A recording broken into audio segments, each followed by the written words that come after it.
안녕하십니까. 11월 1일 토요일 말씀 묵상 함께 시작하겠습니다. 오늘도 우리 가운데 계시는 주님께서 우리를 사랑하시고 그 뜻을 보이시고 우리를 인도하시는 것을 체험하는 귀한 하루 되시기를 간절히 기도합니다. 오늘부터 2달에 걸쳐서 요한계시록을 묵상합니다. 오늘 본문은 요한계시록 1장 1절에서부터 8절까지 말씀이고요. 통독하실 말씀은 요한복음 1장부터 3장까지, 내일 주일에는 요한복음 4장과 5장을 읽으시면 되겠습니다.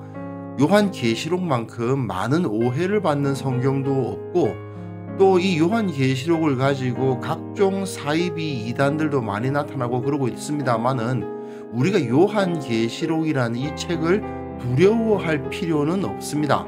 오히려 이 세상에 많은 어지럽게 하는 것들이 나타나고 있기 때문에, 거짓말하는 자들이 나타나고 있기 때문에 더욱더 요한계시록에 관심을 가지고 그 메시지를 잘 파악할 필요가 있을 것 같습니다. 오늘은 요한계시록의 프롤로그라고 할 수 있는 부분인데요.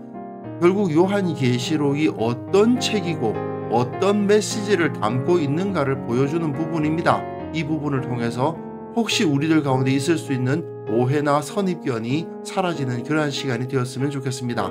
그럼 먼저 말씀을 보시겠습니다. 예수 그리스도의 계시라. 이는 하나님이 그에게 주사 반드시 속히 일어날 일들을 그 종들에게 보이시려고 그의 천사를 그 종 요한에게 보내어 알게 하신 것이라. 요한은 하나님의 말씀과 예수 그리스도의 증거, 곧 자기가 본 것을 다 증언하였느니라. 이 예언의 말씀을 읽는 자와 듣는 자와 그 가운데 기록한 것을 지키는 자는 복이 있나니 때가 가까움이라. 요한은 아시아에 있는 7 교회에 편지하노니, 이제도 계시고 전에도 계셨고 장차 오실 이와 그의 보좌 앞에 있는 7 영과 또 충성된 증인으로 죽은 자들 가운데서 먼저 나시고 땅의 임금들의 머리가 되신 예수 그리스도로 말미암아 은혜와 평강이 너희에게 있기를 원하노라. 우리를 사랑하사 그의 피로 우리 죄에서 우리를 해방하시고 그의 아버지 하나님을 위하여 우리를 나라와 제사장으로 삼으신 그에게 영광과 능력이 세세토록 있기를 원하노라. 아멘. 볼지어다, 그가 구름을 타고 오시리라. 각 사람의 눈이 그를 보겠고 그를 찌른 자들도 볼 것이요 땅에 있는 모든 족속이 그로 말미암아 애곡하리니 그러하리라. 아멘. 주 하나님이 이르시되, 나는 알파와 오메가라. 이제도 있고 전에도 있었고 장차 올 자요 전능한 자라. 예, 묵상하기 전에 잠깐 사경의 광고 다시 한번 드리겠습니다. 어제 사경회 첫 번째 시간 은혜 가운데 잘 끝났고요. 오늘 저녁 6시에 사경회가 두 번째 시간으로 이어집니다. 아래 더보기를 클릭해 보시면 교회 주소가 나와 있으니까요. 사경회에 동참하기를 원하시는 분들은 그리고 찾아오시면 함께 하실 수 있겠습니다. 앞에서 말씀드렸다시피 요한계시록이 많은 오해를 받고 있잖아요. 그렇다 보니까 요한계시록을 바르게 이해하기 위해서는 그 구조를 좀 알 필요가 있습니다. 분명 요한계시록이라고 해서 다른 성경에는 없는 어떤 신비하고 불가해한 어떤 내용이 있을 것이다, 그렇게 생각하시면 안 됩니다. 요한계시록은 사실상 신앙생활을 하고 있는 사람이라면 이미 알고 있는 가르침을 좀 독특하면서도 인상적인, 그리고 1세기 사람들의 눈으로 보았을 때는 충분히 쉽게 이해가 되면서 강하게 마음에 와 닿는 방식을 사용해서 기록된 하나님의 말씀일 뿐입니다. 그 사실을 이해하시기 위해서 요한계시록의 구조를 살펴보면요, 요한계시록은 이렇게 프롤로그라고 할 수 있는 부분, 오늘 본문입니다. 이 책이 어떤 책이다, 이 편지가 어떤 편지다라는 것을 나타내 주고 있는 부분과 에필로그라고 볼 수 있는 부분으로 처음과 끝이 이루어져 있고요. 그리고 그 본문이라고 할 수 있는 1장 9절부터 22장 9절까지의 내용을 보시면 크게 6개의 단락으로 이루어져 있음을 알 수가 있어요. 그리고 각 단락이 시작될 때에는 그 단락을 시작하는 어떤 사람이 나타납니다. 첫 번째 단락에서는 인자, 예수님이시죠. 예수님이 나타나면서 그 단락이 시작되고 단락이 끝날 때에는 언제나 찬양으로 끝나요. 이게 굉장히 중요합니다. 어떤 사람에 의해서 이끌어진 단락이 찬양으로 끝난다. 그리고 두 번째, 일곱인 단락을 보시면 장로 중의 한 명이 등장하는데 그 장로 중의 한 명에 의해서 단락이 시작하고 역시 구원을 찬양하는 찬양의 내용으로 끝납니다. 그런데 이 두 번째 일곱인 단락에는 어린 양을 찬양하는 내용이 있거든요. 5장 9절에서부터 14절까지 말씀인데 이 부분이 요한계시록 내에서 가장 찬란하고 아름다운 부분이라고 할 수 있는데 이 찬양은 단락을 나누는 찬양이 아니고 여기서 매우 중요한 메시지를 담고 있는 부분이다. 이것만 우리가 헷갈리지 않았으면 좋겠습니다. 그리고 일곱인 이야기가 끝나고 나면 일곱 나팔 이야기로 넘어가는데 역시 그때에도 장로 중 하나가 나타나고요. 심판을 찬양하는 내용으로 그 단락이 마칩니다.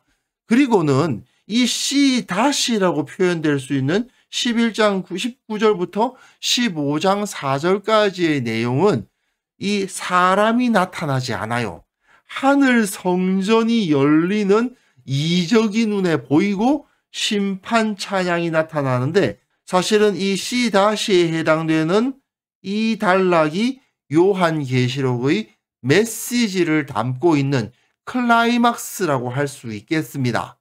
그리고 일곱 대접, 일곱 잔의 단락이 나타나는데 역시 하늘 장막이 열리는 모습이 나타나고요. 심판과 구원을 찬양하는 내용이 나옵니다. 그런 다음에는 다시 마지막으로 일곱 증언이 나오는데요. 천사가 한 명 나타나고 그리고 끝은 찬양으로 끝나는 것이 아니라 다시 천사가 하나 더 나타나면서 끝나요. 맨 마지막이니까 찬양으로 끝나는 것이 아니고 두 천사의 증언으로, 두 명의 천사죠. 두 명의 천사의 증언으로 이 요한계시록의 메시지가 끝난다고 할 수 있겠습니다. 그래서 전반적으로 살펴보면 일곱 교회, 현실적으로 약한 부분도 많고 부족한 부분도 많은 일곱 교회가 눈에 보입니다. 그들이 정말 하나님의 백성, 거룩한 나라라고 부를 수 있을까 하는 의심이 들기도 합니다. 그러나 요한은 하늘로 이끌어져서 일곱 인의 환상을 보는데 그것을 보면서 어린 양 되신 예수 그리스도께서 온 땅을 다스리고 계시구나 하는 것을 보게 되고 그리고 그 일곱 인이 하나하나 떼어지면서 하나님의 뜻이 기록되어 있는 그 두루마리가 펼쳐질 때에 일곱 나팔의 환상을 보면서 온 땅이 심판을 당할 것이다 라는 것을 보게 되죠. 하지만 그 심판 가운데 하나님의 영광이 나타나고 온 땅이 결국은 하나님의 권능에 의해서 심판을 당하겠지만 그 가운데 하나님의 백성들은 구원을 받죠. 마치 출애굽기에서 애굽에 10가지 재앙이 임하지만 이스라엘은 그 재앙으로부터 완전히 피할 수 있었던 것처럼 여기서도 일곱 나팔과 일곱 대접의 환상을 통해서 이 땅 가운데 임할 심판이 선포되지만 그 가운데 하나님의 백성들은 온전히 보호하심을 받고 결국은 마지막 부분에 거룩한 성 예루살렘의 모습으로 일곱 교회가 그 영광을 회복해서 새 하늘과 새 땅에서 거룩한 성 예루살렘 교회가 다스리게 될 것이다. 그러한 선포가 바로 요한계시록이라고 할 수 있겠습니다. 결국은 일곱 교회의 모습을 보면 너무나도 부족하고 연약하고 현실적으로 이들이 과연 거룩한 자들이 맞는가 싶은 의심이 들기도 하지만 그들이 하나님의 섭리에 의해서 거룩한 성 예루살렘으로 세워졌으니 온 땅을 다스릴 자로서의 자부심을 가지고 비록 세상에서 많은 고난을 받고 핍박을 받고 있으나 두려워하지 말고 이 땅에서 예수 그리스도의 제자로서 살아가라. 이게 바로 요한계시록의 가르침입니다. 각종 이단에서 말하는 것처럼 희한한 가르침들이 너무나도 많은데 요한계시록이 그런 걸 가르치려고 기록되어 있는 책이 아니다. 이걸 이해하시면서 본문을 보셨으면 좋겠습니다. 예수 그리스도의 계시라고 시작하죠. 요한계시록은 기본적으로 예수님에 대한 계시입니다. 이는 하나님이 그에게 주사 하나님으로부터 예수님께 전달된, 그리고 예수님으로부터 그 천사들을 통해서 우리들에게 알려진 말씀이라는 거죠. 하나님이 그에게 주사 반드시 속히 일어날 일을 그 종들에게 보이시려고 그의 천사를 그 종 요한에게 보내어 알게 하신 것이라. 하나님이 예수님께 주시고 예수님이 천사에게 주고 천사가 요한에게 보여주어서 알게 하시는 하나님의 말씀인데, 누구에 대한 말씀이요? 예수 그리스도에 대한 말씀이다. 요한은 하나님의 말씀과 예수 그리스도의 증거 곧 자기가 본 것을 다 증언하였느니라. 요한이 하나님께서 보여주신 것을 통해서 예수님에 대해서 전달하고 있는 책이다라는 것입니다. 그리고 이 예언의 말씀을 읽는 자와 듣는 자와 그 가운데 기록한 것을 지키는 자, 이건 하나님의 말씀을 대하는 사람들이 마땅히 가져야 할 태도 아닙니까? 읽고 듣고 기록한 것을 지켜야 하죠. 결국 이 기록을 하나님의 말씀으로 받아들이는 자가 복이 있다. 왜? 때가 가까움이라고 되어 있습니다. 여기서 때가 가깝다라는 것은 그 임박하다라는 표현을 통해서 이 말씀은 중요한 말씀이다라는 것을 강조해 주기 위한 표현이에요. 하박국에서도 보시면 이 묵시는 정한 때가 있나니 그 종말이 속히 이른다라고 표현하고 있죠. 하지만 또 비록 더딜지라도 라는 말도 함께 하고 있잖아요. 구약 예언서에서도 이것이 중요한 말씀이다라는 것을 강조하기 위해서 이것이 속히 이루어질 말씀이다라고 표현하는 거예요. 그러니까 중요성과 긴급성이 있는데 사람들은 긴급한 것만 관심을 가지지 중요한 것에 대해서는 크게 관심을 가지지 않는 경향이 있단 말입니다. 그러다 보니까 이 예언자들이 자신의 말씀이 중요하다는 것을 강조하기 위해서 이 말씀은 긴급한 것이다 라고 표현을 해요. 그 표현, 구약에서도 많이 사용되고 있는 표현이 여기서도 그대로 사용되고 있는 것입니다. 결국 이 말씀은 먼 훗날에 있을 것이니까 나와 상관없는 일이다, 이런 생각을 해서는 안 된다. 물론 미래에 대한 가르침이지만 결코 현재와 관련이 없는 가르침이 아니다. 그렇기 때문에 이 말씀을 읽고 듣고 그 가운데 기록한 것을 지켜서 복을 받아라. 왜? 이것은 하나님의 말씀이니까. 이게 바로 1절부터 3절까지의 내용이라고 할 수 있습니다. 그리고요, 이 4절과 5절 앞부분을 보시면 전형적인 서신서의 모습을 띠고 있죠. 요한은 발신자가 나오지 않습니까? 아시아에 있는 7 교회에게 수신자가 나와 있죠. 마치 빌립보서에 보시면 바울과 디모데는 빌립보에 사는 모든 성도와 감독들과 집사들에게 편지하노니 하는 것과 똑같습니다. 요한이 7 교회에게 편지를 하고 있다라고 쓰고 있고, 그리고 은혜와 평강이 너희에게 있기를 원하노라고 되어 있는데 빌립보서에서도 은혜와 평강이 너희에게 있을지어다 라고 쓰고 있죠. 은혜와 평강, 은혜와 평강. 이 요한계시록은 서신이구나 하는 것을 알 수가 있습니다. 그런데 이 은혜와 평강을 주시는 분에 대한 묘사가 매우 깁니다. 어제도 계시고 전에도 계셨고 장차 오실이시며 그의 보좌 앞에 있는 7 영과라고 되어 있는데 이것은 성부 하나님의 모습과 성령 하나님의 모습을 묘사하고 있는 것이라고 할 수 있고요. 그리고 또 충성된 증인으로 죽은 자들 가운데서 먼저 나시고 땅의 임금들의 머리가 되신 예수 그리스도로 말미암아 성자 예수님에 대해서는 더 긴 수식어를 붙여서 예수님을 높이고 있죠. 삼위일체를 조금 모호하게 표현하지만 성부와 성령과 성자 하나님이 하나가 되셔서 우리에게 은혜와 평강을 주신다라는 것을 여기서 선포하고 있습니다. 분명 이 부분은 삼위일체를 강조하고 있습니다. 삼위일체 교리는 예수님이 하나님이시라는 사실을 강조하기 위한 교리입니다.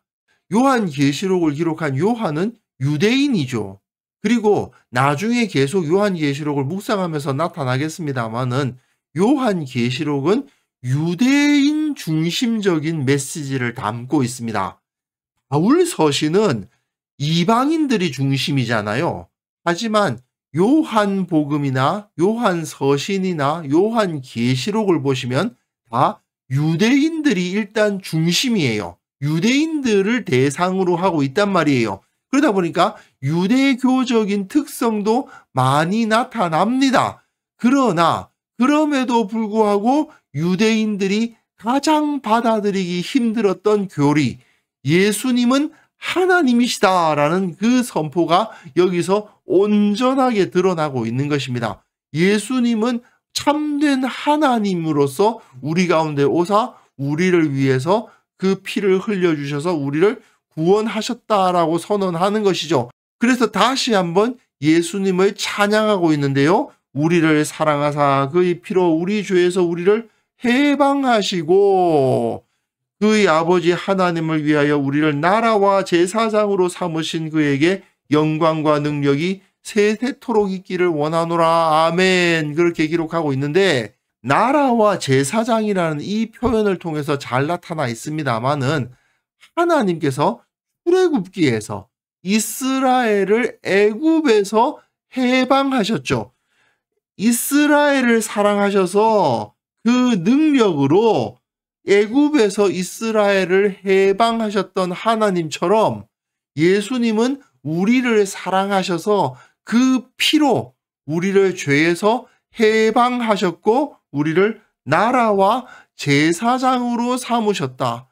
하나님께서 출애굽기에서 너희는 모든 민족 중에서 내 소유가 되겠고 너희가 내게 대하여 제사장 나라가 되며 거룩한 백성이 되리라 하셨던 그 하나님의 구원이 궁극적으로 예수님에 의해서 나타나게 되었다. 과거 이스라엘이 저 애굽에서 구원을 받은 것처럼 우리는 죄로부터 예수님에 의해서 구원을 받게 되었다라고 선언하고 있습니다. 그리고 요한계시록은 예수님께서 구름을 타시고, 구름을 타신다는 말은 하나님의 영광 가운데 오신다는 말이에요. 출애굽기 19장에서도 우레와 번개와 빽빽한 구름, 구름이 하나님의 영광을 나타내는 상징이거든요. 그러니까 예수님이 그냥 사람이 아니고 하나님이시기 때문에 그분이 구름을 타고 오신다. 하나님의 영광 가운데 오신다. 각 사람의 눈이 그를 보겠고 그를 찌른 자들도 볼 것이요. 예수님을 핍박하고 죽인 자들도 그 영광을 보게 될 것이다. 그 말이죠. 땅에 있는 모든 족속이 그로 말미암아 애곡하리니 그러하리라.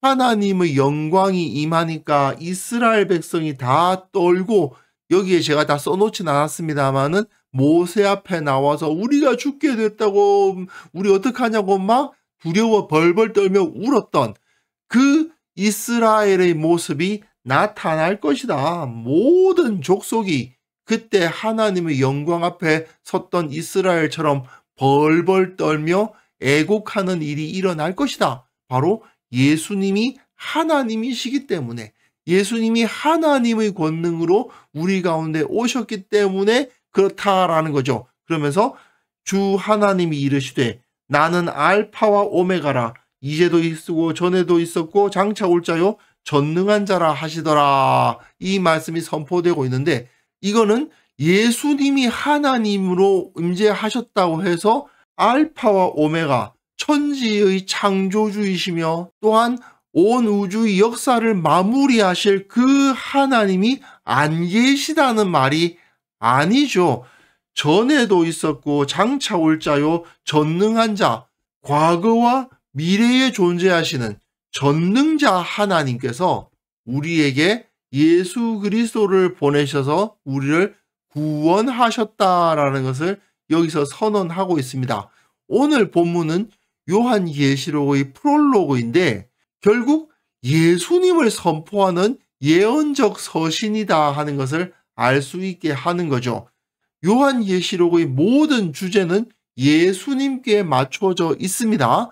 예수님께서 지금도 살아계셔서 우리와 함께 하시고 이 세상을 다스리고 계시며 또한 세상의 악한 세력과의 전쟁에서 이기시고 그 하나님의 나라를 완성하실 것이다 라는 선포, 그것이 바로 요한계시록입니다. 로마 제국의 압박에 의해서 많은 고통을 당하고 있었던 초대교회 성도들을 위로하고 예수님께서 마치 모세를 통해 애굽에 내리셨던 재앙과도 같은 그러한 심판을 이 땅에 내리셔서 결국은 우리 교회가 승리하게 되고 로마에 대해서 이기게 될 것이다. 이 세상의 문화와 이 세상의 악한 영향력으로부터 이기게 될 것이다 라는 것을 선포하고 있는 말씀입니다. 그러니까 우리가 요한계시록을 읽는 이유는 세상의 악한 문화와 가치관에 대적해서 영적 전투를 벌여야 한다. 우리는 반드시 승리할 것이다. 그 사실을 믿기 위함이죠. 주님께서 마지막 승리를 이루실 것임을 믿게 하고 우리에게 힘을 주는 말씀이 바로 요한계시록입니다. 이 세상에서 신앙을 지키며 살아갈 때 당장은 힘들고 정말 손해보는 것처럼 느껴질 때라도 결국 주님께서 우리를 인정하시고 우리와 함께 하시고 우리를 세우실 것이라는 것 사실을 확신하게 되는 그러한 말씀이 바로 요한계시록이다 하는 것을 확인하시면서 우리가 함께 기도하는 시간을 가졌으면 좋겠습니다. 요한계시록에 대한 오해를 벗어버리게 하시고 바른 지식 위에 신앙을 세우게 하시고 이 땅의 거짓된 가르침을 이겨나갈 수 있게 하여 주옵소서. 함께 기도하는 시간 가졌으면 합니다.